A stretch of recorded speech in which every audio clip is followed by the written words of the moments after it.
خداوند رب الافواج سب سے عظیم بادشاہ قرآن کی اس آیت میں مقصد بعثت سرور کائنات کا تذکرہ کرتے ہوئے رب اللسان ہے ارشاد فرما رہا ہے، اور انشاءاللہ مسلسل 5 دنوں تک اسی آیت کے ذیل میں آپ حضرات کی بارگاہ میں انشاءاللہ تعالی گفتگو کی سعادت حاصل کروں گا۔ مقصد رسالت اور ہم، یہ عنوان گفتگو ہے۔ ارشاد ہو رہا ہے هو الذی بعث فی الامیین رسولا منہم یتلو علیہم آیاتہ ویزکیہم ویعلمہم الکتاب والحکمہ وإن كانوا من قبل لفی ضلال مبین۔ هو الذی، وہی ہے پروردگار کہ جس نے امیین کے درمیان ایک کو رسول بنا کر کے بھیجا، اور جب انتخاب ہمارا تھا، سلیکشن ہمارا تھا، جب میں نے رسول معین کیا ہے، وہ میرا رسول ہے، ہماری بارگاہ سے آئے ہیں، تو پھر ہم معین کریں گے کہ مقصد کیا ہے، اور پھر مقصد کا اعلان فرمایا کہ ہم نے رسول کو کیوں بھیجا۔ اس لیے کہ ذہن میں رکھیے گا کہ اللہ کی بارگاہ سے مسلسل انسان کے لیے ہدایتیں آتی رہی۔ اللہ نے انسان بنانے سے پہلے ہادی کا انتظام کیا تاکہ کوئی بنا ہدایت نہ رہ جائے۔ پہلے ہادی کا انتظام کیا، اس کے بعد سے پھر انسانوں کو بھیجا، اور یہ وہ نبی ہیں کہ جو ختم الرسول ہیں، مولائے کل ہے، ختم المرسلین ہیں، کہ جن کے اوپر اللہ نے یہ ذمہ داریاں دی کہ میرے نبی آپ کی ذمہ داری یہ ہے یزکیہم، کہ نفسوں کو پاک کریں گے، یتلو علیہم آیاتہ، آیات کی تلاوت کریں گے، وَيُعَلِّمُهُمُ الْكِتَابَ وَالْحِکْمَةَ، اور کتاب و حکمت کی تعلیم دیں گے۔ اب اللہ کا یہ رسول،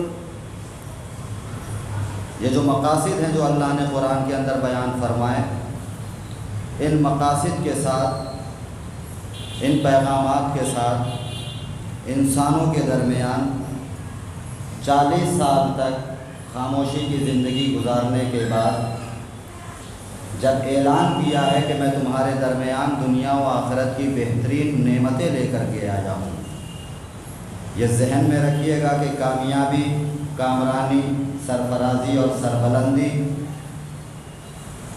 سبب نجات اسی بات میں ہے کہ انسان اللہ کی ہدایت سے متمسک رہے۔ اگر اس نے ہدایتوں کو چھوڑ دیا تو خبردار کبھی نجات کے بارے میں سوچنا بھی نہیں۔ ایک صلوات پڑھے محمد وآل محمد۔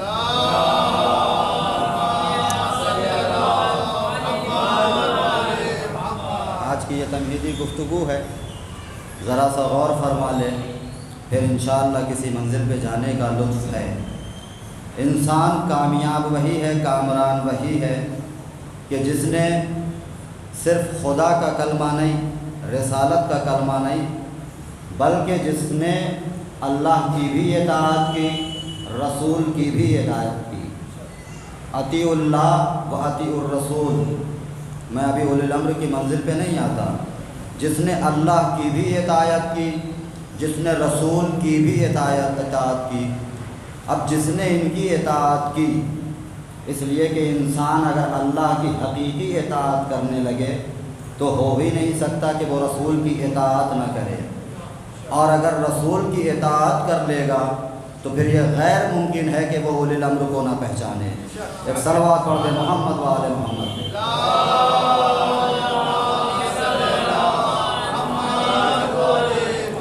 اس اس لیے کہ لوگوں نے نجات کا کانسیپٹ، نجات کا تصور اپنے ذہنوں میں کچھ اور بنا رکھا ہے، حالانکہ قرآن نے جکڑ کر کے رکھا ہے کہ صاحب نجات کون ہے، وہ کون لوگ ہیں کہ جنہیں فلاح ملے گی، کامیابی ملے گی، جنہیں سرفرازی اور سربلندی ملے گی۔ سورہ اعراف ہے، 7واں سورہ ہے قرآن مجید کا، ہے نا۔ ارشاد ہو رہا ہے والذین آمنوا بہ وعزروہ ونصروہ واتبعوا النور الذی انزل معہ اولئک هم المفلحون۔ توجہ چاہ رہا ہوں میں، ہے نا۔ لوگوں نے نمازوں کو، سجدوں کو، روزوں کو، رکوع کو، زکاتوں کو کامیابی اور کامرانی کی ضمانت بنایا، ان کو دلیل بنا لیا، حالانکہ اگر قرآن پڑھیں تو جا کر کے دیکھیں، قرآن خود کہہ رہا ہے وَتَصَلَّى نَارًا حَامِيًا، اچھی سے اچھی نمازیں پڑھنے والے جہنم کی آگ میں جائیں گے۔ توجہ ہے نا بھائی، نماز یہ تو طے ہے نا کہ نماز پڑھی جاتی ہے اللہ کے لیے، سجدہ اللہ کے لیے ہے، رکوع اللہ کے لیے، تشہد اس کے لیے ہے، تسلیم اس کے لیے ہے، یہ ساری نمازیں اس کے لیے ہیں، روزے اس کے لیے ہیں، یہ ساری عبادتیں اس کے لیے ہیں۔ اس کے باوجود قرآن کہہ رہا ہے تَصَلَّى نَارًا حَامِيًا، اچھی سے اچھی نمازیں پڑھنے والے جہنم کی آگ میں جائیں گے۔ تو قرآن کی آیت نے بتا دیا نا کہ نماز تو پڑھتے ضرور ہیں لیکن کہیں نہ کہیں کمی ہے۔ توجہ ہے نا، نماز تو ادا کر رہے ہیں، سجدہ کر رہے ہیں، رکوع کر رہے ہیں، لیکن کہیں نہ کہیں نماز میں کمی ہے۔ تو آپ نے انہیں ضمانت بنا لیا نجات کے لیے، کامیابی کے لیے، ہے نا، کہ ہمیں اس کے ذریعے سے جنتیں حاصل ہو جائیں گی، حالانکہ قرآن خود کہہ رہا ہے، کہنے لگا کون ہے جنت میں جانے والے، کون ہے کامیاب ہونے والے؟ والذین آمنوا بہ ونصروہ وعزروہ واتبعوا النور الذی انزل معہ اولئک هم المفلحون۔ یاد رکھنا اولاد آدم، یاد رکھنا گروہ مردم، نوع انسان، کہ فلاح کس کے لیے ہے، کامیابی کس کے لیے ہے، سرفرازی کس کے لیے ہے۔ پہلی شرط ہے کامیابی کی، نجات کے لیے، جنت کے لیے پہلی شرط یہ ہے، ایک صلوات پڑھ دیں محمد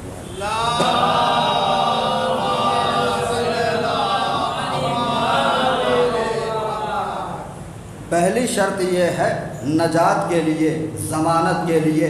والذین آمنوا بہ، کامیاب لوگ کون ہیں کہ جو لوگ ایمان لے آئے، کس پر؟ بہی، اس کے رسول کے اوپر۔ والذین آمنوا بہ، جو لوگ رسول پر ایمان لے آئے وہ کامیاب۔ پروردگار ایمان لے آئے، کیا مل جائے گی جنت؟ کہنے لگا ابھی نہیں، دوسری شرط ہے، توجہ چاہ رہا ہوں، کیا ہے شرط؟ کہنے لگا وَعَزَّرُوهُ، اس کا احترام کرو، اس کی عزت کرو، اس کا اکرام کرو۔ توجہ ہے نا، وَعَزَّرُوهُ، رسالت کی عزت کرو، اس کا احترام کرو، کہیں ایسا نہ ہو وقت آخر اگر قلم اور کاغذ مانگ لینا تو بغاوت نہ کر دینا۔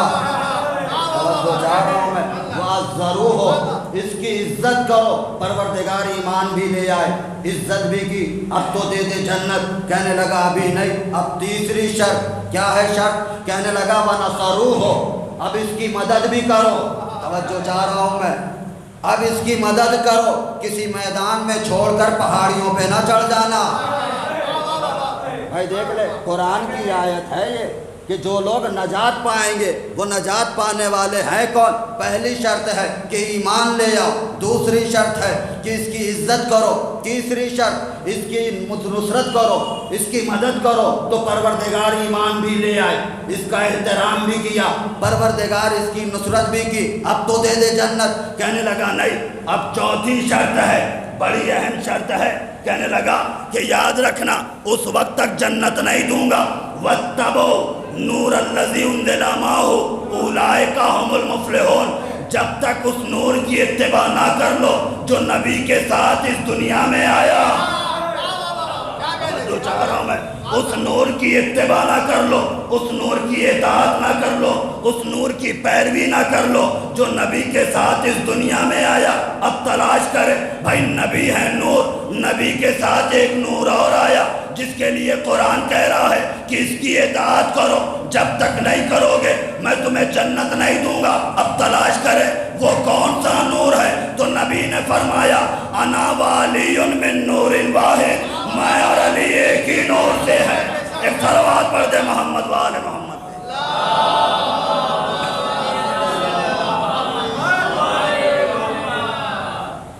اور فرما رہے ہیں یہ ہے کامیاب ہونے والے، یہ ہے سرفراز ہونے والے، یہ ہے کامیاب و کامران ہونے والے۔ توجہ ہے نا، لوگوں نے اصل میں ایک جملہ عرض کر دوں میں، مسئلہ یہ ہے اصل میں اختلاف قرآن اور اسلام کے درمیان نہیں، اسلام میں کوئی اختلاف نہیں، قرآن میں کوئی اختلاف نہیں۔ توجہ ہے نا، جو اختلاف نکالے اسے تو فسادی کہا جا سکتا ہے۔ توجہ چاہ رہا ہوں میں، تو پھر یہ مسئلہ خراب کہاں ہوا؟ اصل میں جھگڑا اسلام اور مسلمان کے درمیان ہے۔ توجہ چاہ رہا ہوں میں، اصل میں اختلاف مسلمان اور قرآن کے درمیان ہے۔ قرآن یہ چاہتا ہے مسلمان میرے سانچے میں ڈھل جائے، مسلمان یہ چاہتا ہے قرآن وہ بولے جو ہم چاہتے ہیں۔ توجہ ہے نا، اپنا اپنا عقیدہ بنا رکھا ہے، اپنی اپنی عقیدتیں بنا رکھی ہیں، اپنی اپنی تعریفیں کر رکھی ہیں، اپنی اپنی جو کتابیں لکھ رکھی ہیں۔ توجہ ہے نا، لیکن کبھی قرآن کو وارث قرآن سے نہیں پوچھا۔ توجہ ہے نا، اگر وارث قرآن سے پوچھ لیے ہوتے تو آج مسئلہ اتنا خراب نہیں ہوتا، اس لیے کہ لوگوں نے کامیابی کو، کامرانی کو چھوٹی چھوٹی چیزوں کے اوپر جنت بانٹ رہے ہیں۔ توجہ ہے نا، مسواک کرو جنت میں جاؤ گے، دیکھ رہے ہیں منزل، مسواک کرو جنت میں جاؤ گے، کپڑے کو یہاں تک پہن لو جنتیں ملیں گی۔ کمال ہے صاحب، دیکھ رہے ہیں وارث کو چھوڑ کر میراث پہ قبضہ۔ اور ایک جملہ عرض کر دوں میں، در زہرا پہ آگ لگا کر، توجہ چاہ رہا ہوں میں، در فاطمہ میں آگ لگا کر اس کنیز کے گھر پہ جانے کی کوشش۔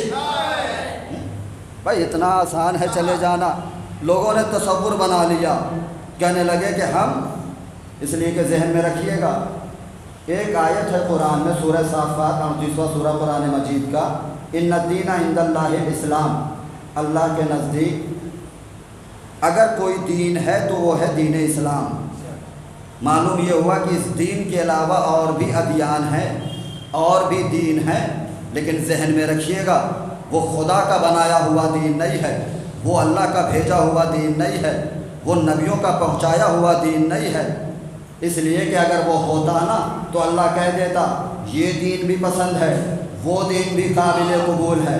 کہنے لگا نہیں، اگر کوئی دین، اگر کوئی مذہب، اگر کوئی طریقہ، اگر کوئی قانون میری نظر میں قابل قبول ہے تو وہ ہے دین، وہ ہے دین نبی۔ توجہ چاہ رہا ہوں میں، اب لوگوں نے تصور بنا لیا جنتوں کے بارے میں، کامیابی کے بارے میں، لیکن مقام یہ ہے کہ جب یہ ساری زندگی گزار کر کے پہنچے، اگر بیدار ہیں تو میں ایک عظیم مرحلے تک لانا مقصود ہے، یہ ذہن میں رکھیے گا کہ میں کوانٹٹی نہیں دیکھتا، سننے والوں کو دیکھتا ہوں۔ ایک صلوات پڑھے محمد وآل محمد پہ۔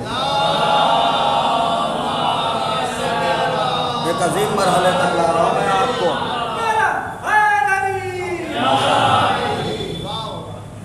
اس لیے کہ جب زندگی گزار کر کے میدان محشر میں پہنچے، اب یہ ہے قرآن کی آیات، سورہ صافات ہے، 38واں سورہ ہے، اور اس کی یہ مسلسل آیتیں ہیں۔ جب یہ لوگ اپنے اعتبار سے زندگی گزار کر کے، دین اپنے اعتبار سے، اپنے طریقے سے ڈھال کر کے، اسی راستے کے اوپر چلتے ہوئے اللہ کی بارگاہ میں پہنچے، تو جب پہنچنے کے بعد سے وہاں کا منظر دیکھا، اس لیے کہ قرآن جو ہے وہ ہمیشہ کے لیے ہے نا۔ جب قرآن کا دعویٰ یہ ہے لا رتب ولا یابس الا فی کتاب مبین، کوئی خشک و تر ایسا نہیں ہے کہ جو قرآن میں نہ ہو، تو کیا ایسا ہو سکتا ہے کہ آخرت کا منظر نہ ہو؟ جب یہ زندگی گزار کر کے وہاں پہنچے اور پہنچنے کے بعد سے دیکھا، تو یہ کہنے لگے، اب قرآن نقل کر رہا ہے، آواز دیتا ہے قالو یا ویلنا ھذا یوم الدین، یہ کیا، یہ تو ہمارے لیے مصیبت ہو گئی۔ قالو یا ویلنا ھذا یوم الدین، کہنے لگے یہ تو دین کا دن ہے، ہم نے قیامت کے بارے میں تو کچھ اور سوچا تھا، لیکن قیامت تو دین کا دن ہے۔ آواز قدرت آئے گی، ہاں یہ وہی دین ہے۔ ما تکذبون، جس کا تم انکار کیا کرتے تھے، انہوں نے کہا دین کا دن ہے۔ آواز قدرت آئی، ہاں یہ وہی دین ہے جس کا تم انکار کرتے تھے۔ اور اب اللہ کی آواز آئی، اے فرشتو احشروا الذین ظلموا وازواجہم وما کان یعبدون من دون اللہ۔ اے فرشتو ان تینوں کو گرفتار کرو، ان تینوں کو پکڑو۔ کس کو؟ احشروا الذین ظلموا وازواجہم وما کان یعبدون من دون اللہ، ان تینوں کو پکڑو۔ فہدوہم الی صراط الجحیم، اور انہیں جہنم کے کنارے کی طرف لے کر کے چلو۔ وقفوہم انہم مسئولون، اور انہیں روکو، ابھی ان سے سوال کیا جائے گا۔ پہلے کہنے لگا ان تین گروہ کو پکڑو، پکڑ کر کے جہنم کے کنارے کی طرف لے چلو، جہنم کے کنارے لے جا کر کے وقفوہم انہم مسئولون، انہیں کھڑا کرو، کھڑا کر کے ابھی ان سے سوال کیا جائے گا۔ توجہ ہے نا؟ ما لکم لا تناصرون۔ تو قرآن کی نظر میں کچھ لوگ ایسے ہیں کہ جنہیں جہنم کے کنارے لے جا کر کے اللہ سوال کر رہا ہے۔ اب اللہ سوال کیا کرے گا؟ ایک شخص امام ابو حنیفہ کے پاس آیا، آنے کے بعد سے کہنے لگا کہ یہ جو آیت ہے قرآن میں وقفوہم انہم مسئولون، کہ انہیں روکو، ان سے سوال کیا جائے گا، اللہ کیا پوچھے گا؟ تو کہا بھائی اللہ یہی پوچھے گا کہ تم نے روٹیاں کتنی کھائیں، بوٹیاں کتنی کھائیں۔ اللہ حساب اور کتاب کرے گا۔ اس سے پوچھنے کے بعد سے وہ شخص اٹھا اور چھٹے امام کی خدمت میں آیا۔ آنے کے بعد سے کہا مولا یہ جو قرآن میں آیت ہے وقفوہم انہم مسئولون، کہ انہیں روکو، ابھی ان سے سوال کیا جائے گا، اللہ کیا پوچھے گا؟ امام فرماتے ہیں کہ اس سے پہلے جس کے پاس گئے تھے اس نے کیا کہا؟ کہا مولا اس نے تو یہی کہا اللہ پوچھے گا کہ کھایا کتنا، بچایا کتنا۔ امام فرماتے ہیں کہ جو کھلا کر کے پوچھے وہ بخیل ہوتا ہے۔ تیرا رب تو رزاق ہے۔ کہا کہ مولا پوچھے گا کیا اللہ؟ کہا یسألو عن ولایت علی ابن ابی طالب، اللہ پوچھے گا نمازیں تو پڑھتا تھا، روزے رکھتا تھا، حج تو نے کئی کیے، لیکن یہ بتا علی کی ولایت کو مانتا تھا کہ نہیں مانتا تھا؟ دیکھ رہے ہیں، یسألو عن ولایت علی ابن ابی طالب وقفوہم انہم مسئولون، انہیں ٹھہراؤ، انہیں روکو، ابھی ان سے سوال کیا جائے گا۔ اور اللہ ان سے کہے گا اب سوال کرو، ما لکم لا تناصرون۔ اللہ یہ جو لوگ جن کو روکا گیا ہے، تین گروہ گرفتار ہوئے میدان محشر میں، احشروا الذین ظلموا وازواجہم وما کان یعبدون من دون اللہ۔ ایک تو وہ کہ جنہوں نے ظلم کیا، توجہ چاہ رہا ہوں میں، ایک تو وہ کہ جنہوں نے ظلم کیا، وازواجہم، اور جنہوں نے ظالموں کا ساتھ دیا۔ ذرا سا غور فرما لے، جنہوں نے ظلم کیا، جنہوں نے ظالموں کا ساتھ دیا، یعنی کہ قرآن کی نظر میں ظلم کرنے والا، ظالموں کا ساتھ دینے والا، دونوں کی سزا ایک ہے۔ توجہ ہے نا؟ اب سمجھ میں آیا زیارت کا جملہ، اللہم لعن اللہ امتن ظلمت کا، لعن اللہ امتن ظلمت کا وسمعت بے ذالک فرضیت بے، پروردگار لعنت ہو جنہوں نے مولا آپ کے اوپر ظلم کیا، جنہوں نے ظلم کے اوپر خاموشی اختیار کی، اور جنہوں نے ظالموں کا ساتھ دیا۔ توجہ چاہ رہا ہوں میں، اب سمجھ میں آیا؟ احشروا الذین ظلموا وازواجہم وما کان یعبدون من دون اللہ۔ اب ذرا سا بیدار ہو جائے، وما کان یعبدون من دون اللہ، جنہوں نے اللہ کے بنائے ہوئے کو چھوڑ کر اپنا بنا لیا۔ توجہ چاہ رہا ہوں میں، اللہ نے بنایا تھا ہادی، اللہ نے بنایا تھا مرسل، اللہ نے انتخاب کیا تھا، انہوں نے خود بنا لیا۔ اس لیے کہ آج امت مسلمہ کو اس بات کے اوپر بڑا گھمنڈ ہے، غرور ہے کہ اللہ کو صرف ہم مانتے ہیں، ہمارے علاوہ تو کوئی مانتا ہی نہیں۔ جو ہے نا بھائی، یہی تو ہے نا دعویٰ کہ خدا کو صرف ہم مانتے ہیں، ہمارے علاوہ کوئی نہیں مانتا، حالانکہ ایسا نہیں، یہ کافر بھی اللہ کو مانتا ہے، یہ مشرک بھی اللہ کو مانتا ہے۔ خطابت نہیں ہے، یہ کافر بھی مانتا ہے اللہ کو، یہ مشرک بھی مانتا ہے۔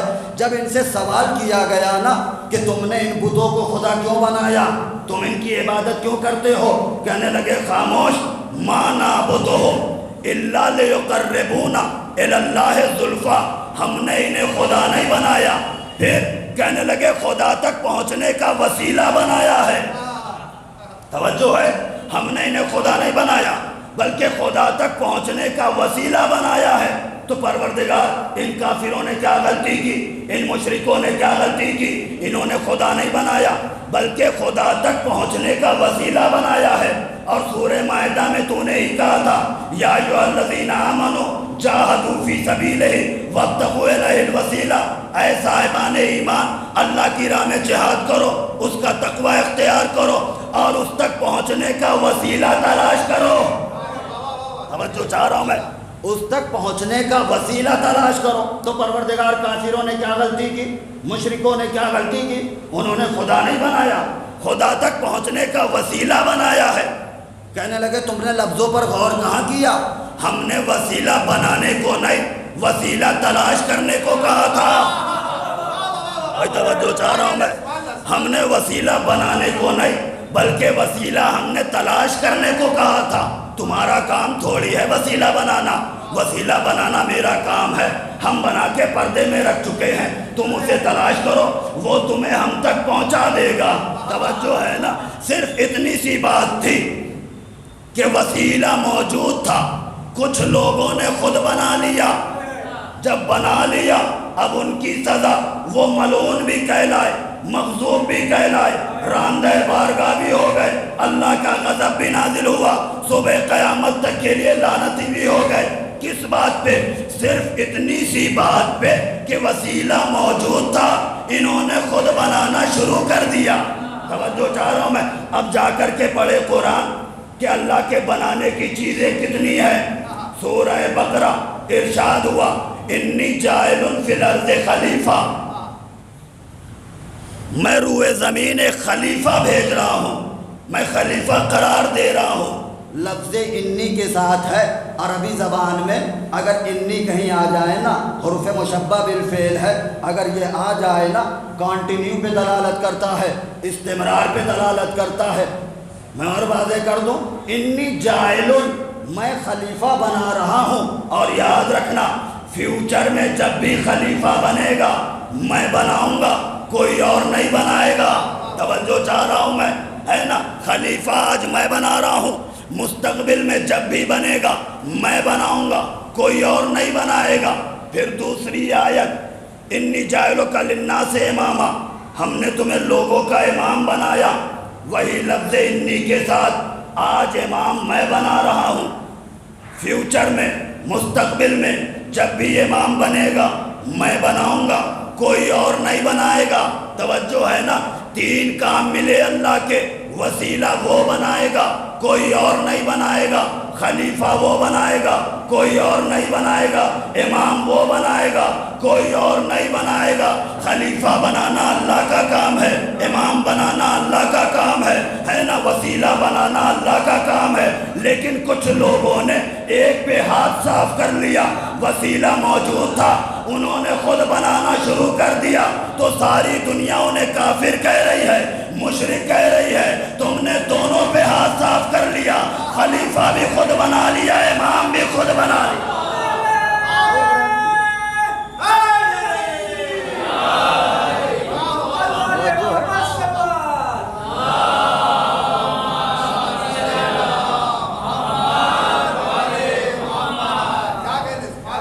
وسیلہ موجود تھا، وسیلہ ہے اللہ کے بنانے کا کام، تم نے خود بنانا شروع کر دیا۔ صرف اتنی سی بات پہ انہیں ملعون بھی کہا، مغضوب بھی کہا، راندہ بارگاہ بھی کر دیا، اللہ کا غضب بھی نازل ہوا، اور تم نے دونوں پہ ہاتھ صاف کر دیا۔ توجہ ہے نا، اور کمال یہ ہے کہ سارے کے سارے مسلمان ہیں۔ ایک صلوات پڑھ دے محمد والے محمد پہ۔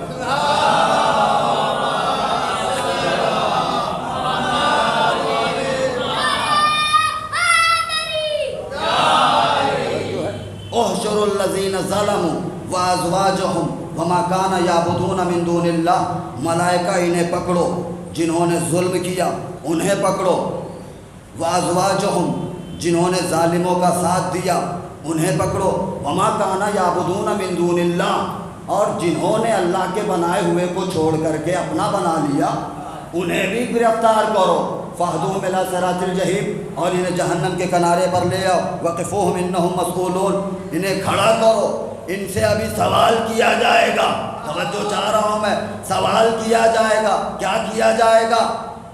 یسألو عن ولایت علی ابن ابی طالب کہ بتا سارے اعمال انجام دیے علی کو مانتے تھے کہ نہیں مانتے تھے؟ توجہ ہے نا، تو ان کے ذہنوں میں کامیابی، کامرانی، فلاح، بہبود، نجات کا کانسیپٹ کیا تھا کہ ہم جائیں گے یہ اعمال انجام دے کر کے میدان محشر میں، لیکن جب وہاں پہنچے نا تو وہاں کیا دیکھا کہ سارے اعمال کو کنارے رکھا، توجہ چاہ رہا ہوں میں، اور سوال ہو رہا ہے ولایت علی کا۔ بھائی خطابت نہیں ہے، ذمہ داری نہیں ہے، سوال ہو رہا ہے ولایت علی کا۔ اب یہ حیران کہ ہم نے تو قیامت کو تو کچھ اور ہی سوچا تھا، لیکن یہ کیا، یہ تو دین کا دن ہے، توجہ چاہ رہا ہوں میں، دین کا دن ہے۔ اب یہ دن ہے کیا؟ دن تو سمجھ میں آتا ہے، شنبہ، یک شنبہ، دو شنبہ، سنڈے، منڈے، ہے نا، یہ ہے دن، لیکن دین کیا ہے؟ توجہ ہے نا بھائی، صحیح مسلم نے لکھا کہ جب علی بروز خندق چلے، سوال کرنے والوں نے سوال کیا یا رسول اللہ کون جا رہا ہے؟ رسول فرماتے ہیں برز الاسلام کلہ الی الکفر کلہ، کل کا کل اسلام کل کفر کے مقابلے پر جا رہا ہے۔ کہا یا رسول اللہ کل اسلام جا رہا ہے، ہماری سمجھ میں نہیں آیا۔ نبی فرماتے ہیں برز الدین کلہ الی الشرک کلہ، آج کل کا کل دین کل شرک کے مقابلے پر جا رہا ہے۔ کہا یا رسول اللہ کل دین جا رہا ہے، بات سمجھ میں نہیں آئی۔ رسول فرماتے ہیں برز الایمان کلہ الی الکفر کلہ، آج کل کا کل ایمان کل کفر کے مقابلے پر جا رہا ہے۔ بھائی توجہ چاہ رہا ہوں، رسول نے علی کو دیندار نہیں کہا، مسلمان نہیں کہا، مومن نہیں کہا، بلکہ کل اسلام کہا ہے، کل ایمان کہا ہے، کل دین کہا ہے۔ توجہ چاہ رہا ہوں میں، ایک جملہ عرض کروں میں، بھائی مسلمان خطا کر سکتا ہے، اسلام نہیں۔ توجہ چاہ رہا ہوں میں، بھائی دیندار غلط کر سکتا ہے، دین نہیں۔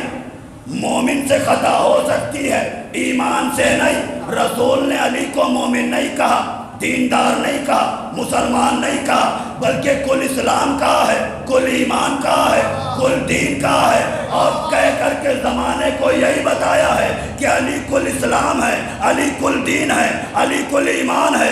معلوم یہ ہوا کہ اگر کوئی زندگی میں لمحے بھر کے لیے بھی اگر علی میں خطا نکالے تو وہ نہ تو مسلمان ہے، نہ تو مومن ہے، نہ تو دیندار ہے۔ ایک صلوات پڑھ دیں۔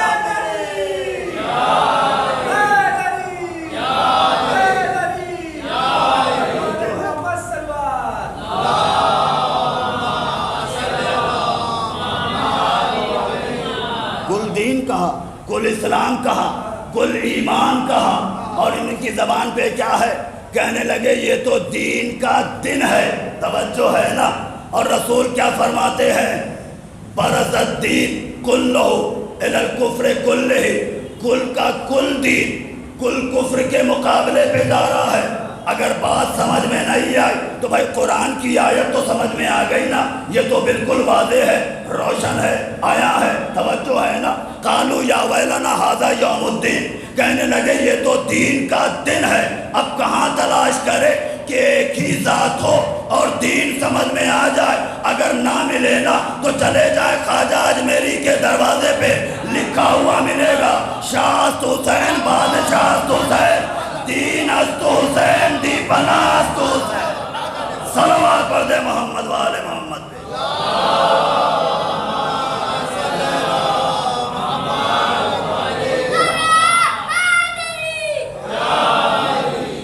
دیکھ رہے ہیں، ایک ہی ذات میں اگر دین تلاش کرنا ہو، توجہ چاہ رہا ہوں میں، ایسے نہیں کہا دین است حسین، توجہ چاہ رہا ہوں، آدم سے لے کر کے حضرت خاتم تک، اور حضرت خاتم سے لے کر کے صبح قیامت تک دین کی ضمانت کا نام ہے سرکار حسین۔ توجہ ہے، ایام عزا کا یہ آخری ہفتہ ہے، مسلسل مجلس سماعت فرما رہے ہیں، تقاریر سماعت فرما رہے ہیں، علماء خطبہ اور ذاکرین کے علم سے فیض یاب ہو رہے ہیں، اور یہی تو وجہ ہے کہ دوسری قوموں میں اور ہم میں فرق یہ ہے، کسی قوم کے پاس ایسی درسگاہ نہیں ہے، توجہ ہے نا، یہ شرف صرف ہمیں حاصل ہے۔ ایک جملہ عرض کروں میں، مسلمان سال بھر تک اگر خانہ کعبہ کا غلاف پکڑ کر کے بیٹھا رہے اتنا علم حاصل نہیں ہوتا جتنا صرف 10 دنوں میں ہمیں فرش اعضاء سے مل جاتا ہے۔ بھائی ماشاءاللہ اب تو سوشل میڈیا کا دور ہے، دنیا مٹھی کے اندر ہے، خدا سلامت رکھے ایسے لوگوں کو کہ جو پیغاموں کو یہاں وہاں نشر کیا کرتے ہیں۔ اگر خانہ کعبہ کا غلاف پکڑ کے بیٹھے رہیں، کیوں؟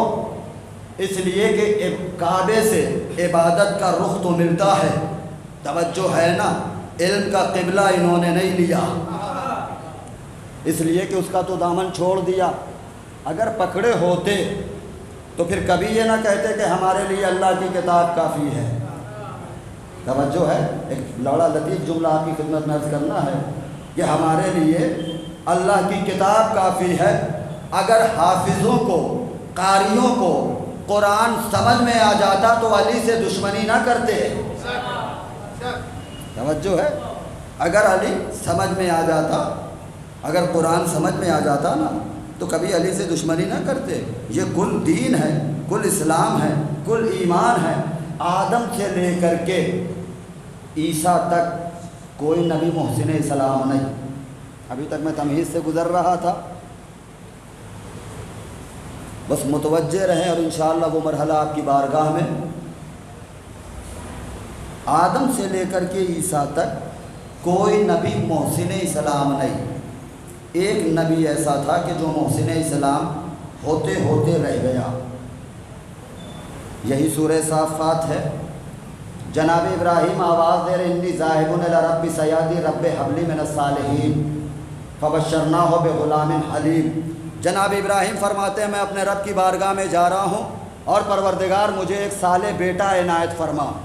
آواز قدرت آئی، فبشرناہ بغلام حلیم، ہم نے ابراہیم کو ایک حلیم بیٹے کی بشارت دی، ہم نے ابراہیم کو ایک بیٹا حلیم دیا۔ جناب ابراہیم کے 2 بیٹے، ایک جناب اسحاق اور ایک جناب اسماعیل۔ جب جناب اسماعیل کی بشارت دی تو کہنے لگا کہ ہم نے حلیم بیٹا دیا، اور جناب اسحاق کی جب بشارت دی تو کہنے لگا انا نبشرناک بغلام علیم، ہم تمہیں علیم بیٹے کی بشارت دے رہے ہیں۔ دیکھ رہے ہیں، عالم نہیں کہا بلکہ علیم کہا۔ عالم میں اور علیم میں فرق ہے۔ عالم اسے کہتے ہیں واللہ اخرجکم من بطون امہاتکم لا تعلمون شیئا، کہ جب پیدا ہوا تو جاہل مطلق تھا، مدرسے میں گیا، یونیورسٹی میں گیا، کچھ درس حاصل کیا تو اس کے بعد سے وہ عالم بنا۔ لیکن علیم اسے کہتے ہیں کہ جو اللہ کی بارگاہ سے پڑھ کر کے آیا ہو۔ غور فرمایا آپ نے، کمال ہے آپ کی سماعتوں کے قربان۔ علیم اسے کہتے ہیں جو اللہ کی بارگاہ سے پڑھ کر کے آیا ہو، کمال ہے۔ اسحاق جیسا نبی آئے تو اللہ کی بارگاہ سے پڑھ کر کے آئے، جو فخر اسحاق ہے اس کے لیے کہتے ہو کہ جبریل نے آ کر کے پڑھایا۔ ہم نے علیم بیٹا دیا اپنی بارگاہ سے، علیم بیٹا دیا نا۔ علیم اسے کہتے ہیں کہ صفت کبھی بھی موصوف سے جدا نہیں ہوتی، جو اللہ کی بارگاہ سے پڑھ کر کے آئے۔ اور آج ساری دنیا پڑھی لکھی ہے، سارے کے سارے عالم ہیں، یا لفظوں کو بدل دوں تو سارے کے سارے مفتی ہیں، جو ہے نا، لیکن ہیں تو عالم۔ اب پڑھے سورہ یوسف، ارشاد ہوا وَفَوْقِ كُلِّ ذِي عِلْمٍ عَلِيمٍ، ہر عالم کے اوپر، ہر پڑھے لکھے کے اوپر ایک ایسے کا ہونا ضروری ہے جو اللہ کی بارگاہ سے پڑھ کر کے آیا ہو۔ متوجہ ہے؟ ایک صلوات پڑھے محمد و آل محمد۔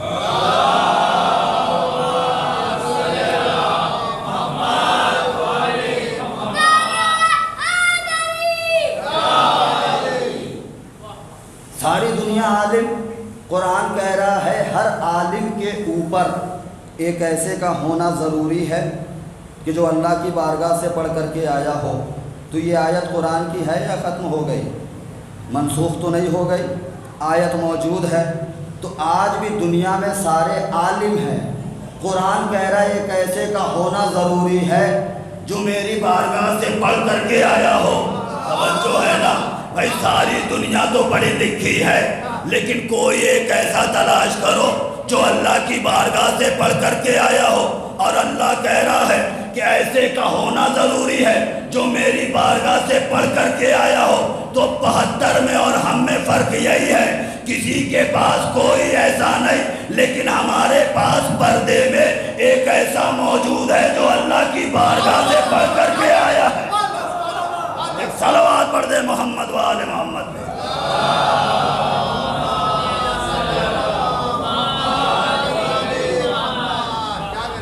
انی ذاہب الی ربی سیہدی رب ھب لی من الصالحین فبشرناہ بغلام حلیم۔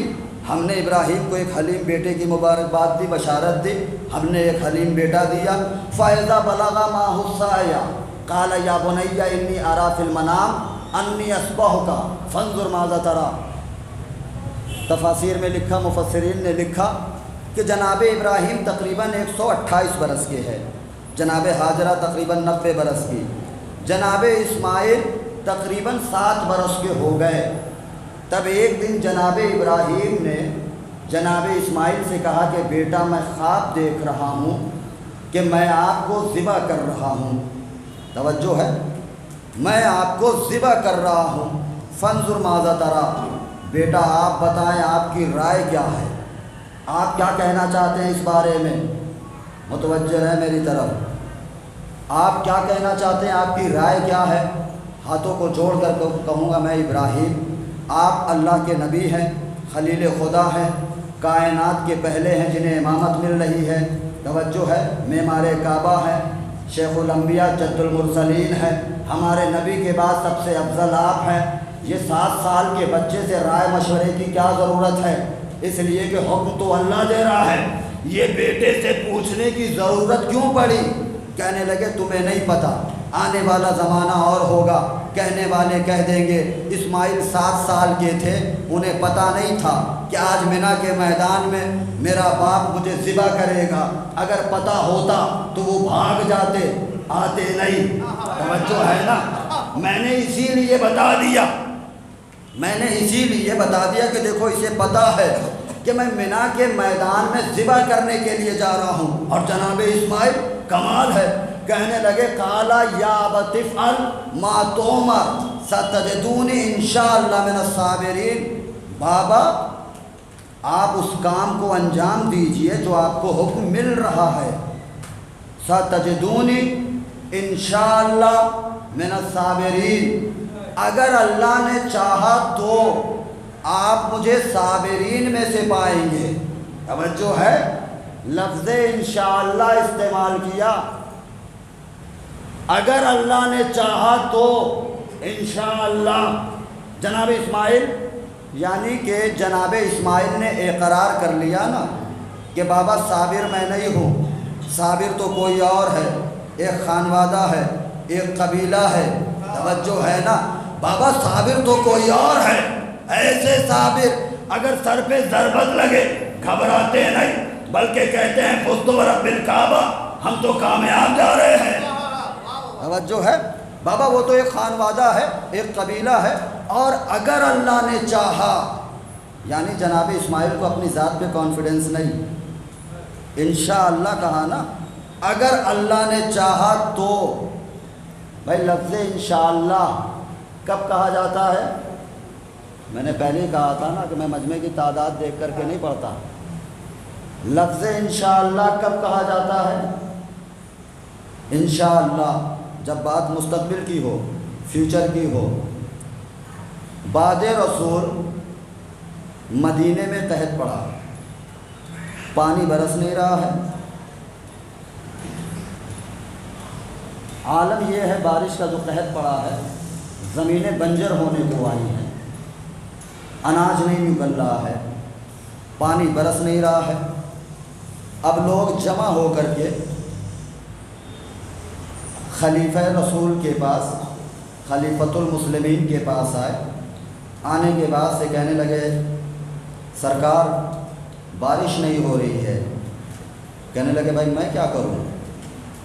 کہا بھائی کرنا آپ کو ہے، اس لیے کہ بھائی ہمارے ہادی، ہمارے خلیفہ جو آپ ہیں، ہمارے ذمہ دار ہیں۔ کہا بھائی میں کیا کر سکتا ہوں؟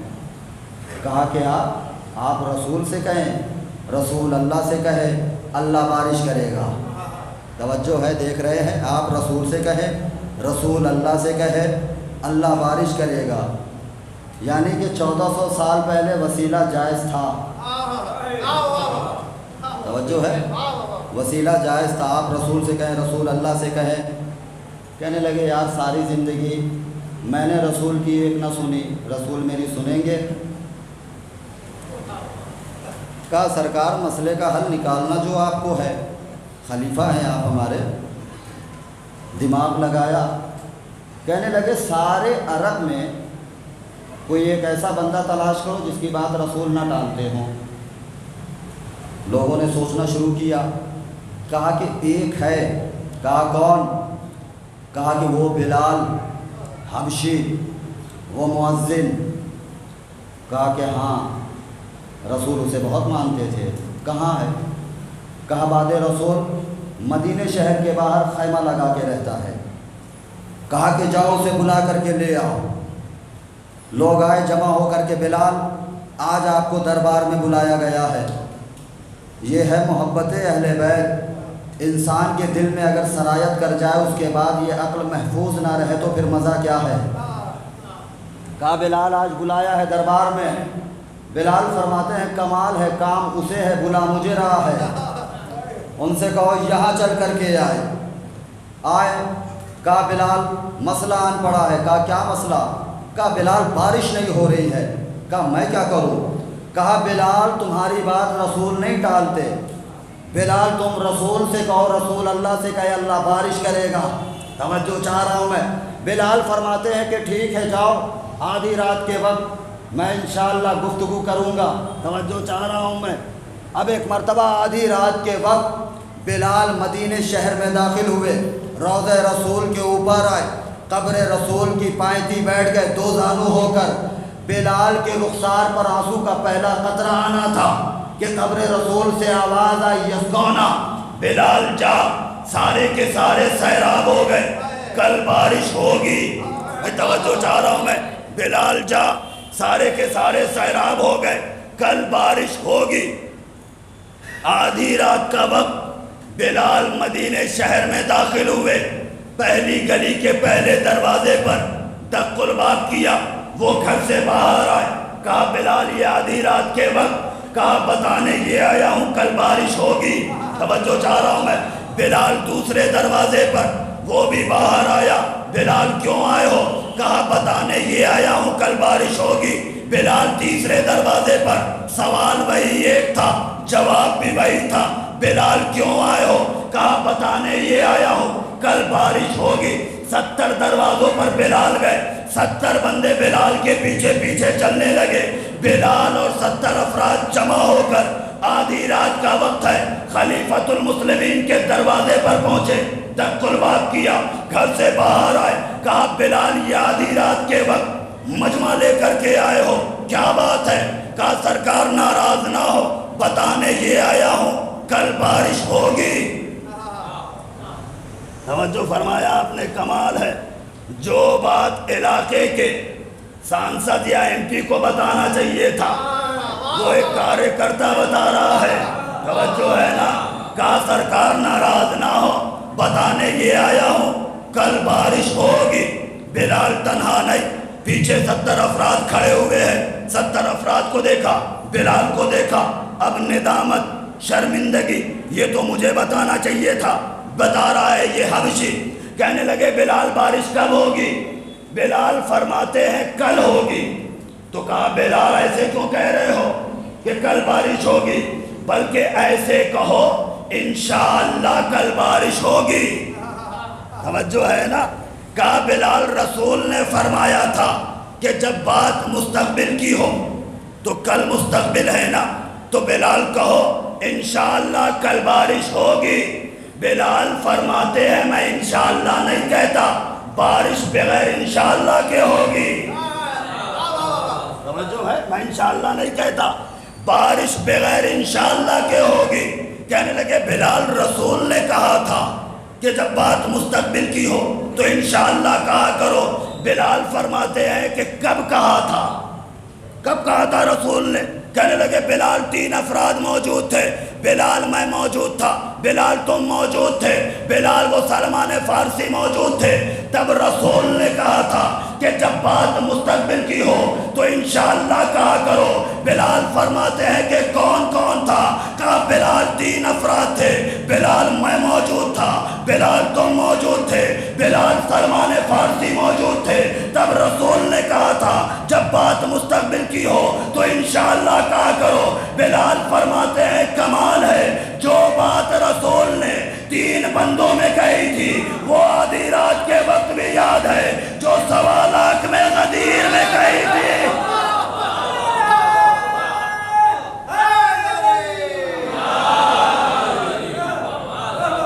جو بات رسول نے 3 افراد میں کہی وہ آدھی رات کے وقت بھی یاد ہے، جو بات رسول نے غدیر میں 1.25 لاکھ میں کہی وہ تو فراموش کر گیا۔ کہا ٹھیک ہے بلال بھول گیا، لیکن رسول نے کہا تھا نا کہ جب بات مستقبل کی ہو تو انشاءاللہ کہا کرو۔ بلال فرماتے ہیں میں اب بھی انشاءاللہ نہیں کہتا، بارش اب بھی بغیر انشاءاللہ کے ہوگی۔ بلال فرماتے ہیں انشاءاللہ وہاں کہا جاتا ہے جہاں پہ اللہ کی مرضی نہ معلوم ہو۔ میں انشاءاللہ کیوں کہوں؟ مجھے تو اللہ کی مرضی نے خبر دی ہے۔ صلوات پڑھ دے محمد و آل محمد۔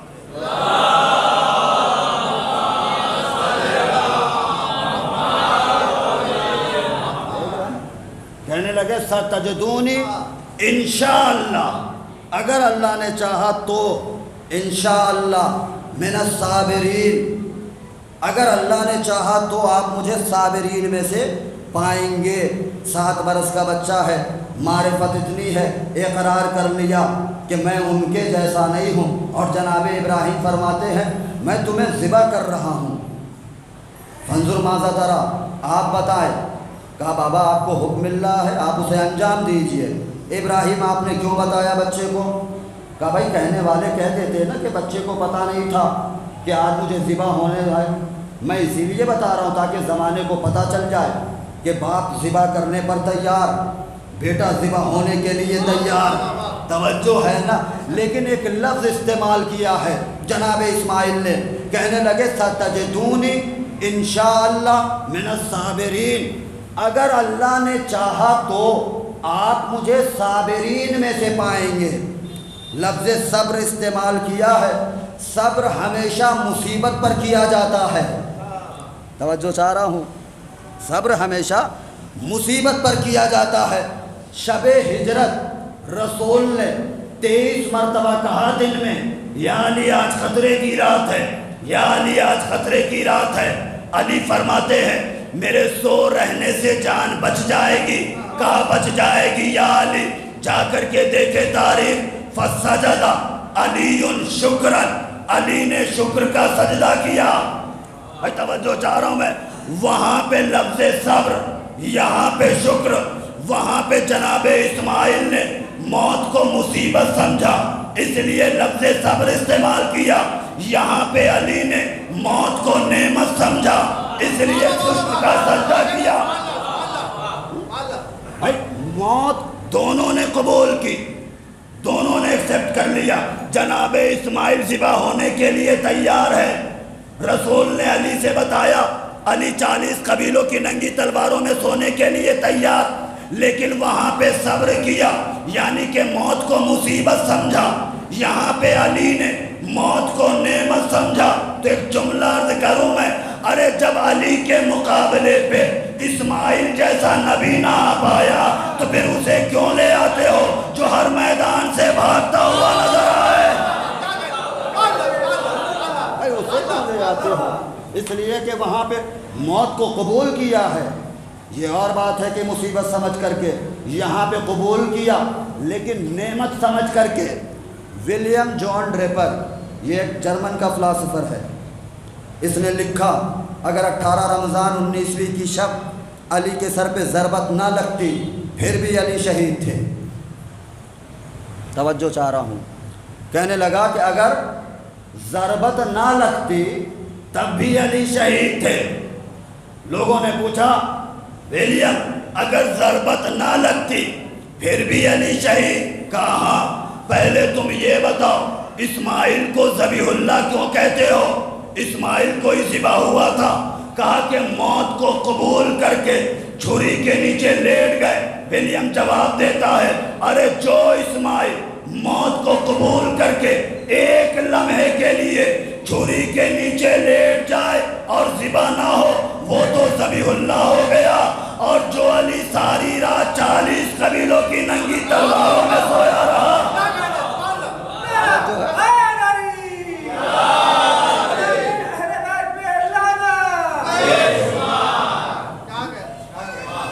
ستجدونی انشاءاللہ من الصابرین فلما اسلم وتلہ للجبین۔ توجہ چاہ رہا ہوں میں، ہے نا، جناب ابراہیم نے جناب اسماعیل کو لے جا کر کے منا کے میدان میں لٹایا، خنجر چلایا۔ توجہ چاہ رہا ہوں، اچھا کمال ہے، خنجر چلا تھا یا رک گیا تھا؟ چلا نا، کتنی قریب تھا؟ خنجر گلے کے اوپر چل چکا تھا۔ اگر نہ چلا ہوتا تو اسماعیل کے گلے پہ وہ داغ کہاں سے آیا جسے دیکھ کر ہاجرہ بے ہوش ہو گئی؟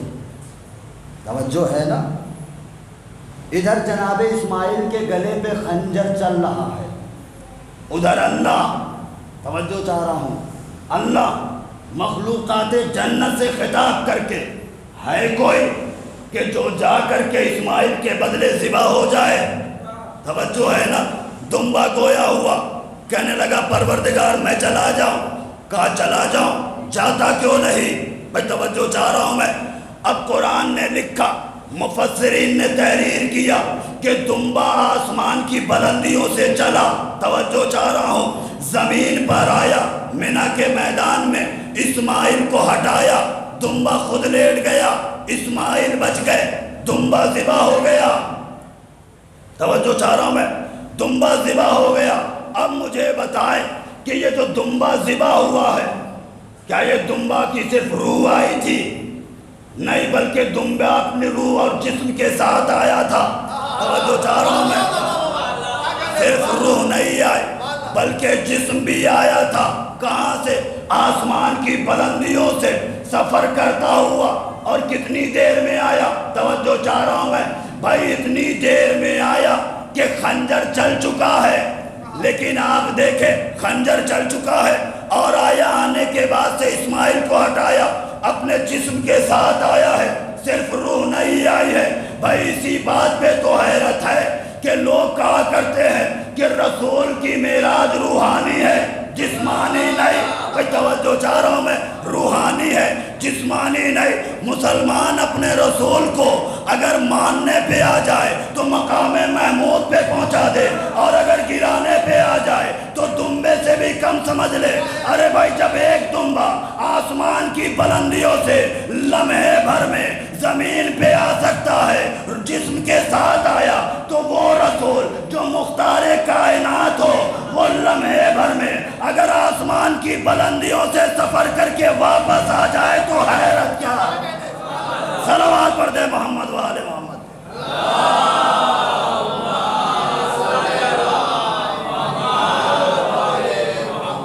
فلما اسلم وتلہ للجبین، پیشانی کے بل لٹایا زمین کے اوپر۔ فلما اسلم، قرآن کہہ رہا اس مرحلے کے اوپر دونوں مسلمان ہو کر کے چلے۔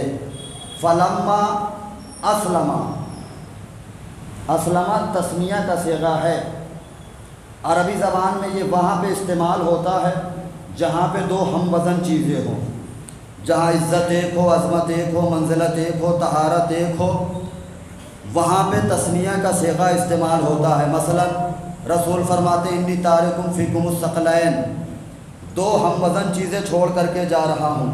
توجہ ہے نا، قرآن کہہ رہا ہے فلما اسلما، باپ بھی مسلمان بیٹا بھی مسلمان، یعنی کہ جو 128 برس میں ابراہیم کا اسلام تھا وہی 7 برس میں بچے کا اسلام تھا۔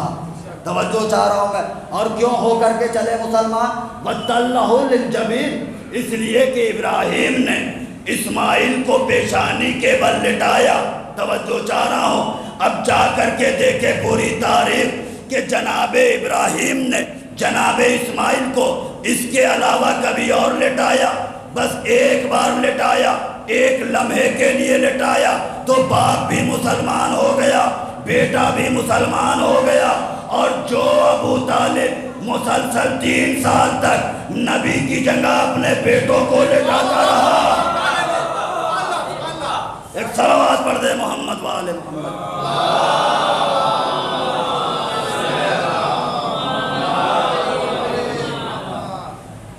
جو 3 سال تک مسلسل نبی کی جگہ اپنے بیٹوں کو لٹاتا رہا تاکہ نبی بچ جائے، بھلے ہی میرے بیٹے قتل ہو جائے، نبی بچ جائے، بھلے ہی میرے بیٹے قتل ہو جائے۔ ایک جملہ عرض کرو، کمال ہے کہ جو نبی کی جگہ مسلسل اپنے بیٹوں کو لٹاتا رہا اس قصد کے ساتھ کہ نبی بچ جائے، بھلے ہی میرے بیٹے قتل ہو جائے، وہ تو کافر ہو گیا۔ اور جو نبی کو ننگی تلواروں میں چھوڑ کر پہاڑیوں پہ چڑھ گئے وہ سارے کے سارے مسلمان۔ فلما اسلم وتلہ للجبین ونادیناہ یا ابراہیم قد صدقت الرؤیا انا کذالک نجزی المحسنین۔ اور اللہ نے آواز دی، ابراہیم تم نے اپنے خواب کو سچ کر دکھایا۔ یہاں کے اوپر لفظ صبر استعمال کیا ہے، ذرا سا ایک منزل اور آگے بڑھ جاتے تو محسن اسلام بن جاتے، اس لیے کہ موت کو مصیبت سمجھا، یہاں موت کو نعمت سمجھ رہے ہیں۔ وَنَادَيْنَاهُ يَا إِبْرَاهِيمَ قَدْ صَدَّقْتَ الرُّؤْيَا إِنَّا كَذَلِكَ نَجْزِي الْمُحْسِنِينَ وَفَدَيْنَاهُ بِذِبْحٍ عَظِيمٍ۔ اور ابراہیم ہم نے اسے ذبح عظیم سے بدل دیا، ذبح عظیم سے بدل دیا۔ میں کہوں گا پروردگار یہ ذبح عظیم نہیں ہے، ماں 90 سال کی، باپ 128 برس، بچہ ابھی 7 سال کا ہوا ہے، یہ ذبح عظیم نہیں۔ کہا ذبح عظیم دیکھنا ہے یہیں ٹھہرو، نگاہیں اٹھا کر کربلا میں دیکھو، نگاہیں اٹھاؤ کربلا میں دیکھو۔ ہمارا مقصد تھا دین کو مکمل کر کے محفوظ کر لینا۔ ابراہیم کی قربانی سے نہ دین مکمل ہو رہا تھا نہ دین محفوظ ہو رہا تھا، اس لیے ہم نے اسے ذبح عظیم سے بدل دیا۔ لیکن آپ دیکھیں قربانی کا طریقہ، وہاں آنکھوں پہ پٹی تھی، یہاں حسین کی آنکھوں پہ پٹی نہیں ہے۔ وہاں پہ لفظ صبر استعمال کیا، یہاں ہر کام پہ سجدہ شکر ادا ہو رہا ہے۔ وہاں پہ ہاتھ کانپ رہے تھے، غلطاں ہے خون لاش اکبر زمین پر، مالک میرے شکن تو نہیں ہے جبین پر۔ مالک وہ میرے دادا ابراہیم تھے، میں حسین ہوں۔ وہاں آنکھوں پہ پٹی، میری آنکھوں پہ پٹی تو نہیں۔ یہ ہے ذبح عظیم کہ جس قربانی سے دین ہمیشہ کے لیے محفوظ ہو گیا۔ انشاءاللہ مسلسل آپ حضرات کی بارگاہ میں انہی آیات کے ذیل میں گفتگو کی سعادت حاصل کرتا رہوں گا، لیکن آج کی منزل میں بس یہی تک کہ وہاں 7 سال کا، یہاں 18 سال کا۔ عزادارو، کربلا گزر گئے ایام، گزر گئے دن، ایام عزا کی یہ آخری مجالس ہیں۔ اللہ آپ کی زندگیوں کو دراز کرے، پریشانیوں کو دور فرمائے، جو بیمار ہیں انہیں صحت اور شفائے کاملہ عنایت فرمائے۔ اللہ کی بارگاہ میں دعا ہے کہ پروردگار جب تک زندہ رہے غم حسین کے ساتھ رہیں۔ کربلا اس لیے کہ جو قافلہ 28 رجب کو چلا تھا 2 محرم کو والد کربلا ہوا تھا۔ اب یہ وہ ایام چل رہے ہیں کہ قافلہ مدینے واپس آنے کا آخر کی مجالس ہے۔ میں چاہتا یہ ہوں کہ ابتدا سے لے کر کے وہ ساری باتیں آپ کی ذہنوں میں محفوظ ہوتی چلی جائیں۔ 2 محرم کو قافلہ والد کربلا ہوا، 4 کو خیام ہٹا دیے گئے، 7 کو پانی ختم ہو گیا، شب عاشور عبادتوں میں گزری۔ عاشور شہادتوں کا دن ہے، اصحاب و انصار جا رہے ہیں، جام شہادت نوش کر رہے ہیں، اور اب آخر میں آل محمد مقتل کہتا ہے کہ وہ مرحلہ بھی آیا کہ جب حسین ایک ننھی سی لحد بنا کر کے دامن کو جھاڑ کر کے کھڑے ہو گئے، در خیمہ کے اوپر آئے، آنے کے بعد سے آواز دیتے ہیں زینب ام کلثوم رقیہ تم سب پر میرا آخری سلام ہو۔ مجھے بس ایک منظر پڑھنا ہے عزادارو، تم سب کے اوپر میرا آخری سلام ہو۔ ایک مرتبہ سرکار حسین جب گھوڑے کی طرف بڑھے ہیں نا، عالم یہ ہے کہ حسین کبھی دائیں دیکھتے ہیں کبھی بائیں دیکھتے ہیں۔ اچانک زینب کی آواز آئی، بھیا آج میں زینب آپ کو سوار کروں گی۔ لجام فرس کو پکڑا، حسین سوار ہوئے، ایک مرتبہ گھوڑے کو ایڑ لگانا چاہتے ہیں، گھوڑا چلنے سے انکار کرتا ہے، ایک مرتبہ گھوڑے نے قدموں کی طرف اشارہ کیا ہے۔ اب جو حسین نے جھک کر کے دیکھا تو کیا دیکھا کہ سکینہ قدموں سے لپٹی ہوئی ہے اور آواز دے رہی ہے، بابا صبح سے جو بھی مقتل میں گیا ہے نا بابا وہ واپس نہیں آیا ہے، جو بھی مقتل میں گیا بابا وہ واپس نہیں آیا۔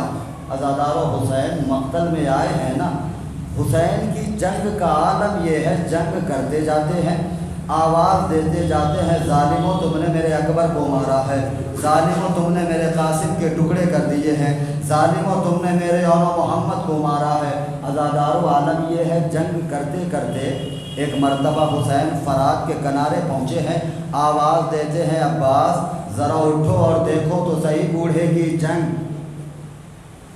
جنگ کرتے کرتے عزادارو جب فرات کے کنارے پہنچے ہیں نا، ایک مرتبہ پانی کے اوپر نظر پڑی، ذوالجناح سے حسین کہتے ہیں، انت عطشان فلا انت عطشان انا عطشان فلا اشرب حتی تشرب، ذوالجناح تو بھی پیاسا ہے میں بھی پیاسا ہوں، اس وقت تک پانی نہیں پیوں گا جب تک کہ تو پانی نہ پی لے۔ ایک مرتبہ ذوالجناح آسمان کا رخ کر کے کہتا ہے، پروردگار جب سے آل محمد کی بارگاہ میں آیا مجھے زبان کی ضرورت محسوس نہیں ہوئی، پروردگار اگر قوت گویائی ہو جائے نا تو میں 2 جملے کہنا چاہتا ہوں۔ مقتل کہتا ہے کہ قوت گویائی ملی ہے، ایک مرتبہ ذوالجناح کہتا ہے کہ مولا میں کیسے پانی پی لوں، اس لیے کہ خیمے میں سکینہ پیاسی ہے، خیمے میں چھوٹے چھوٹے بچے پیاسے ہیں۔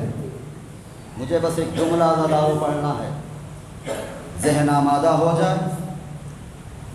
سکینہ خیمے میں پیاسی ہے۔ عزادارو سکینہ کی پیاس کا عالم، کوئی پیمانہ نہیں، کوئی معیار نہیں۔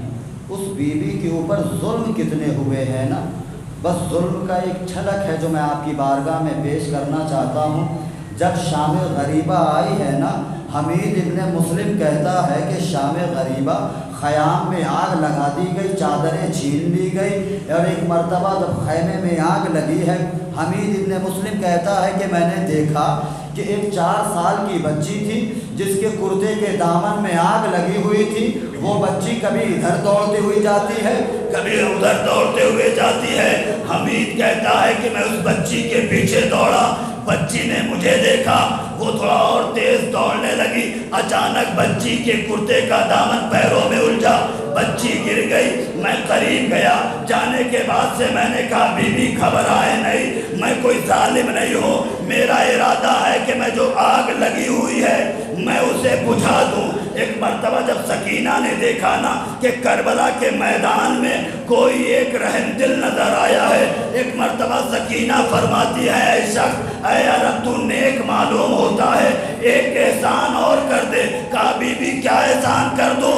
کہا مجھے نجف جانے کا راستہ بتا دے۔ ایک مرتبہ حمید ابن مسلم کہتا ہے بی بی نجف جا کر کے کیا کریں گی؟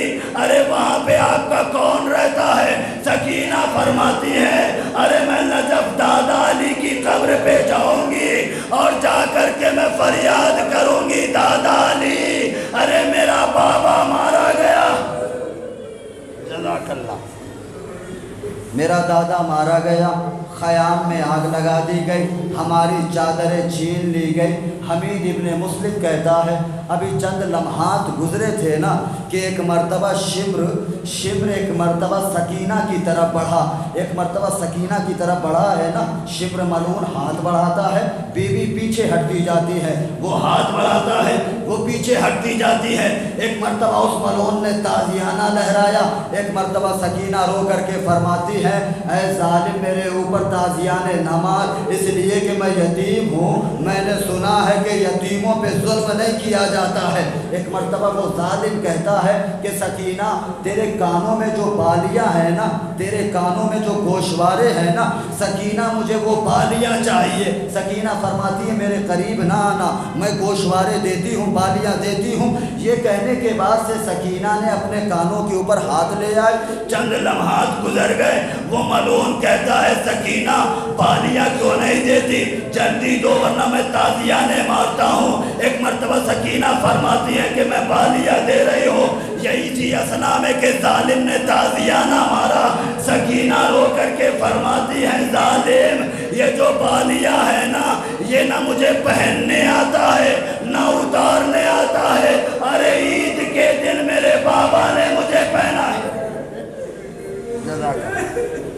عید کے دن میرے بابا نے، عزاداروں زیارت ناہیہ میں امام زمانہ فرماتے ہیں السلام علی جدت المظلومت الصغیرہ کانت یتغیر لونہا من کربلا الی الشام، میرا سلام ہو چھوٹی دادی مظلومہ سکینہ پر جس کے رخساروں کی رنگت کربلا سے شام تک تبدیل ہوتی رہی۔ جب بھی یاد کرتی نا کبھی خولی تماچے مارتا، کبھی شمر تازیانے مارتا۔ اچھا یہ کتنی پرانی بات ہے؟ تقریباً 1400 سال ہو گئے نا، 1400 سال ہو گئے۔ بڑے اطمینان سے اور بڑے سکون سے یہ روایت سن لیں، انشاءاللہ پرسہ دیتے ہوئے جائیں گے۔ 1400 سال ہو گئے۔ کتاب کا نام ہے اجسام جاویدہ، جس کا ترجمہ لکھنؤ سے بھی ہو چکا ہے، زندہ اجسام۔ تاریخ کہتی ہے آج سے تقریباً 200 سال پہلے جن لوگوں نے زیارت کی ہے ان کی خوش نصیبی ہے، مولا انہیں پھر سے بلائیں، جنہوں نے نہیں کی ہے مولا اپنی زیارت کا شرف انہیں بھی عطا کرے۔ جب آپ جائیں زیارت پہ تو آپ دیکھیں گے کہ آج بی بی کے حرم سے سٹ کر کے بازار ہے۔ آج سے 200 سال پہلے وہ بازار نہیں بلکہ پانی کی ایک نہر ہوا کرتی تھی، پانی کی ایک نہر ہوا کرتی تھی۔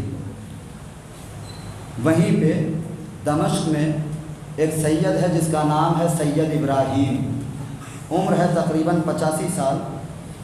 ایک دن بی بی خواب میں آئی، آنے کے بعد سے کہتی ہیں سید ابراہیم میری قبر میں پانی آ رہا ہے، میری قبر میں پانی آ رہا ہے۔ ابراہیم تمہیں پتہ ہے جب سے میرا چچا دریا پہ پانی لینے گیا تھا پانی لے کر واپس نہیں آیا، یہ پانی مجھے پسند نہیں آتا، میری قبر میں پانی آ رہا ہے، سید میری قبر کی تعمیر کرواؤ۔ جب کہا نا تعمیر کرواؤ، سید ابراہیم فرماتے ہیں کہ میں نے عالم خواب میں ہی کہا بی بی حکومت غیروں کی ہے۔ بی بی فرماتی ہیں کہ تو حاکم کے پاس جا، وہ تجھے تعمیر کی اجازت دے گا۔ سید ابراہیم فرماتے ہیں کہ پائے تخت قسطنطنیہ جسے آج استنبول کہا جاتا ہے، وہاں پہ موجود تھا۔ میں میلوں کا سفر کر کے قسطنطنیہ پہنچا، اور پہنچنے کے بعد سے میں نے حاکم کو ماجرا بتایا۔ حاکم نے مجھے قبر کی تعمیر کی اجازت دی۔ سید ابراہیم فرماتے ہیں کہ میں واپس آیا، آنے کے بعد سے میں نے کچھ مزدوروں کو لیا، لینے کے بعد سے میں نے بی بی کے حرم کا دروازہ کھولا، اندر آیا۔ آنے کے بعد سے میں نے مزدوروں سے کہا آہستہ آہستہ قبروں کی مٹی کو ہٹاؤ۔ کتاب کے الفاظ ہیں کہ مزدوروں نے قبر کی مٹی کو ہٹایا، ابھی تھوڑی سی ہی مٹی ہٹائی تھی نا کہ ایک مرتبہ کپڑا دکھائی دیا، کرتے کا دامن دکھائی دیا۔ ایک مزدور دوسرے مزدور سے کہتا ہے کہ ارے یہ کیا کفن اتنا اوپر دکھائی دے رہا ہے، پہلے زمانے میں کیا قبر بنانا نہیں آتا تھا؟ دوسرا مزدور کہتا ہے بھائی ایسا نہ کہہ، ہو سکتا ہے قبر بنانے والا کوئی مجبور رہا ہو، ہاتھوں میں ہتھکڑی پیروں میں بیڑی، قبر بنانے والا کوئی مجبور رہا ہو۔ ایک مرتبہ ایک مزدور آواز دیتا ہے ابراہیم، ہمیں محسوس یہ ہوتا ہے کہ جنازے کا کپڑا شاید نظر آ رہا ہے۔ ابراہیم فرماتے ہیں سارے کے سارے باہر چلے جاؤ۔ وہ سارے مزدور باہر چلے گئے۔ ابراہیم نے ایک مرتبہ مٹی کو ہٹایا، بی بی کے جسم اتھر کو لیا، کالا کپڑا جو آویزہ تھا اس کے پیچھے جا کر کے بیٹھ گئے۔ مزدوروں سے کہا قبر کی تعمیر کرو۔ ادھر مزدور قبر کی تعمیر کرتے ہیں، ادھر کپڑے کے پیچھے سے سید ابراہیم کی ہر ایک ساعت کے بعد ایک بلند آواز میں چیخ بلند ہوتی تھی۔ ادھر قبر کی تعمیر ہو رہی ہے، ادھر گریہ وزاری کی آواز آ رہی ہے۔ جب 3 دن گزر گئے، قبر کی تعمیر ہو گئی۔ مزدوروں نے کہا کہ سید قبر کی تعمیر ہو گئی ہے۔ ایک مرتبہ ابراہیم فرماتے ہیں کہ سارے حرم کے باہر چلے جاؤ۔ مزدور حرم کے باہر چلے گئے۔ ایک مرتبہ سید ابراہیم نے جنازے کو قبر کے حوالے کیا، تعویذ قبر کو بند کیا۔ بند کرنے کے بعد سے حرم کے باہر آئے، آنے کے بعد سے ماتم کرنا شروع کیا۔ اب جو تڑپ کر کے سر و سینہ پیٹنا شروع کیا ہے نا، تو ایک مرتبہ مزدور کہتے ہیں ابراہیم مجھے اتنا بتا دے، 3 دن سے مسلسل ماتم کر رہے ہیں، ارے ایسی کیا وجہ ہے کہ جو آپ ابھی بھی اتنا تڑپ کے ماتم کر رہے ہیں؟ اجرکم اللہ، اللہ آپ کو کوئی غم نہ دے سوائے غم سید الشہداء کے۔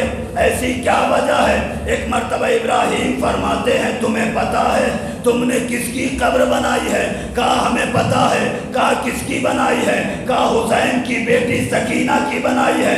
کہا تمہیں پتا ہے اس کے ساتھ کیا ہوا تھا؟ کہا ہم نے سنا ہے کہ شام غریبہ سے لے کر اسے بہت ستایا گیا، چادریں چھینی گئی، گوشوارے چھینے گئے، میلوں پنجوں کے بل چلایا گیا، ارے تازیانوں کی بارش ہوئی ہے۔ ایک مرتبہ فرماتے ہیں سید ابراہیم کہ مجھے اتنا بتا دو ارے کتنا عرصہ گزر گیا؟ کہا تقریباً 1200 سال گزر گئے۔ ابراہیم کہتے ارے اسی لیے ماتم کر رہا ہوں کہ 1200 سال گزر گئے، ارے بی بی کے رخسار پہ آج بھی تماچوں کے نشان موجود ہے، ارے کان کے لو سے آج بھی خون جاری ہے۔